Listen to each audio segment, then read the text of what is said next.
다윗이 이르되 사울의 집에 아직도 남은 사람이 있느냐 내가 요나단으로 말미암아 그 사람에게 은총을 베풀리라 하니라. 사울의 집에는 종 한 사람이 있으니 그의 이름은 시바라. 그를 다윗의 앞으로 부르매 왕이 그에게 말하되 내가 시바냐 하니 이르되 당신의 종이니이다 하니라. 왕이 이르되 사울의 집에 아직도 남은 사람이 없느냐 내가 그 사람에게 하나님의 은총을 베풀고자 하노라 하니 시바가 왕께 아뢰되 요나단의 아들 하나가 있는데 다리 저는 자니이다 하니라. 왕이 그에게 말하되 그가 어디 있느냐 하니 시바가 왕께 아뢰되 로드발 암미엘의 아들 마길의 집에 있나이다 하니라. 다윗 왕이 사람을 보내어 로드발 암미엘의 아들 마길의 집에서 그를 데려오니 사울의 손자 요나단의 아들 므비보셋이 다윗에게 나와 그 앞에 엎드려 절하매 다윗이 이르되 므비보셋이여 하니 그가 이르기를 보소서 당신의 종이니이다. 다윗이 그에게 이르되 무서워하지 말라. 내가 반드시 내 아버지 요나단으로 말미암아 내게 은총을 베풀리라. 내가 내 할아버지 사울의 모든 밭을 다 내게 도로 주겠고 또 너는 항상 내 상에서 떡을 먹을지니라 하니 그가 절하여 이르되 이 종이 무엇이기에 왕께서 죽은 개 같은 나를 돌아보시나이까 하니라. 왕이 사울의 시종 시바를 불러 그에게 이르되 사울과 그의 온 집에 속한 것은 내가 다 내 주인의 아들에게 주었노니 너와 내 아들들과 내 종들은 그를 위하여 땅을 갈고 거두어 내 주인의 아들에게 양식을 대주어 먹게 하라. 그러나 내 주인의 아들 므비보셋은 항상 내 상에서 떡을 먹으리라 하니라. 시바는 아들이 15명이요 종이 20명이라. 시바가 왕께 아뢰되 내 주 왕께서 모든 일을 종에게 명령하신 대로 종이 준행하겠나이다 하니라. 므비보셋은 왕자 중 하나처럼 왕의 상에서 먹으니라. 므비보셋에게 어린 아들 하나가 있으니 이름은 미가더라. 시바의 집에 사는 자마다 므비보셋의 종이 되니라. 므비보셋이 항상 왕의 상에서 먹음으로 예루살렘에 사니라. 그는 두 발을 다 절더라. 4월 25일 화요일 새벽 말씀 큐티를 시작하겠습니다. 학교 폭력에 대한 문제가 사회적으로 많은 이슈가 되어지고 있습니다. 학창 시절 학교 폭력을 당했던 이들이 그때 끔찍한 흔적과 기억을 치유받지 못하고 마음에 품은 채 어른이 되어서도 일상생활에 영향을 받고 어려운 삶을 살아가는 사례가 많이 있는 것이죠.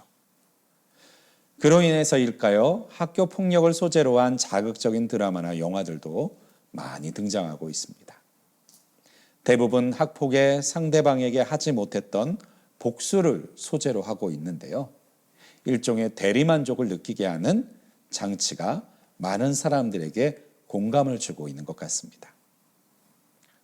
오늘 본문에서는 사울의 남은 자를 찾는 다윗의 모습이 있습니다. 이 다윗은요, 이스라엘의 왕이 오를 때까지 모진 고난과 아픔을 겪었던 사람이었는데요. 특별히 자신을 죽이려고 했던 사울 왕으로 인해서 오랜 시간 광야를 타국을 떠돌아야만 했습니다. 복수를 위한 분노가 다윗의 원동력이었었다면 다윗은 이제 자신이 원하는 복수를 사울과 그 집에 행할 수 있는 힘이 생기게 된 것이죠. 이때 다윗은 사울 왕의 집에 남아있는 사람들이 있는지를 찾습니다. 다윗에게는 이미 사울의 아들 이스보셋으로 인해 나라가 둘로 갈라져 전쟁을 치러야만 했던 경험이 있었는데요. 사울 왕의 후손들은 언제든지 다윗의 왕위를 위협할 수 있는 정통성을 늘 가지고 있었기 때문에 다윗 왕에게 불만이 있는 사람들의 구심점이 될 수 있는 위험성을 가지고 있었던 것입니다. 어쩌면 주위 사람들은 사울 집에 남은 사람들을 찾는 다윗이 왕권을 견고하게 하기 위해서 사울의 남은 싹을 잘라버리기 위한 목적이라고 생각하기에도 충분했을지도 모르겠습니다. 그런데 다윗은 그렇지 않았던 것 같습니다. 그래서 다윗은 혹시라도 자신에게 과도한 충성을 하려는 사람들을 제어하기 위해서 찾는 이유가 은총을 베풀고자 한다는 것을 계속해서 반복해서 말하고 있는 것이죠. 결국 다윗은 사울의 집에서 종으로 일했던 시바라는 사람을 통해서 요나단의 아들 무비보셋을 찾아내게 됩니다.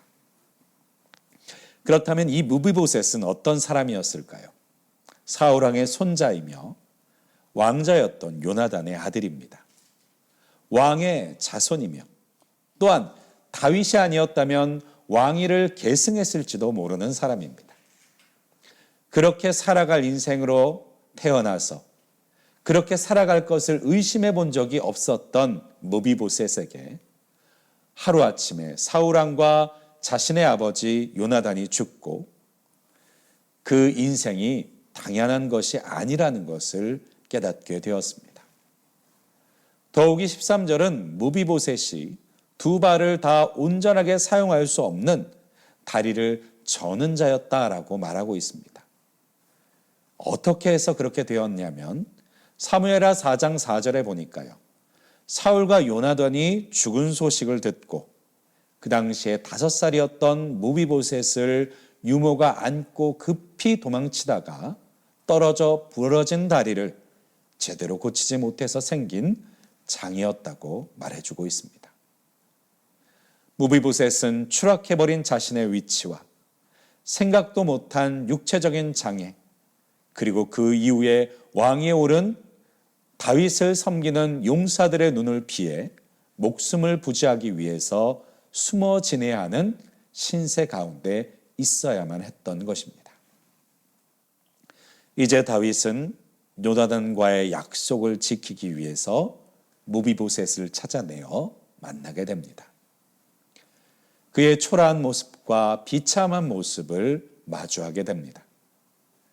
다윗은 그런 무비보셋을 보면서 왕이 된 자신과 격이 맞지 않는다고 물리치기보다는 헤세드, 은총을 베풀기를 주저하지 않았습니다. 먼저는 무비보셋의 소유를 회복시킵니다. 7절입니다. 다윗이 그에게 이르되 무서워하지 말라. 내가 반드시 내 아버지 요나단으로 말미암아 내게 은총을 베풀리라. 내가 내 할아버지 사울의 모든 밭을 다 내게 도로 주겠고 또 너는 항상 내 상에서 떡을 먹을지니라 하니.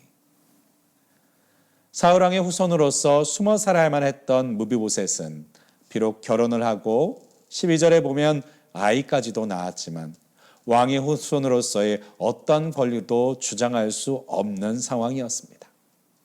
그래서 로드발 암미엘의 아들 마길이란 사람의 집에 숨어 지내야만 했던, 얹혀서 살아야만 했던 존재였던 것이죠. 반면에 사울의 종이었던 시바는 10절에 보면 아들이 15명이요 종이 20명이나 되었다고 말하고 있습니다. 이는 사울의 집이 몰락하고 사울의 모든 소유들을 주변에 있는 사람들이 다 빼앗아가고 가져갔음을 암시하는 것이죠.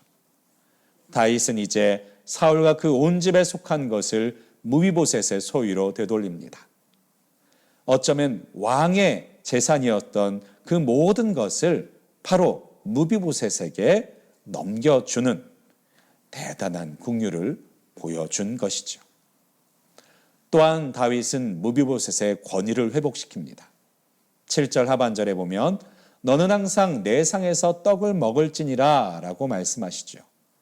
이 의미를 11절에서는 무비보셋은 왕자 중 하나처럼 왕의 상에서 먹으니라 라고 표현하고 있습니다.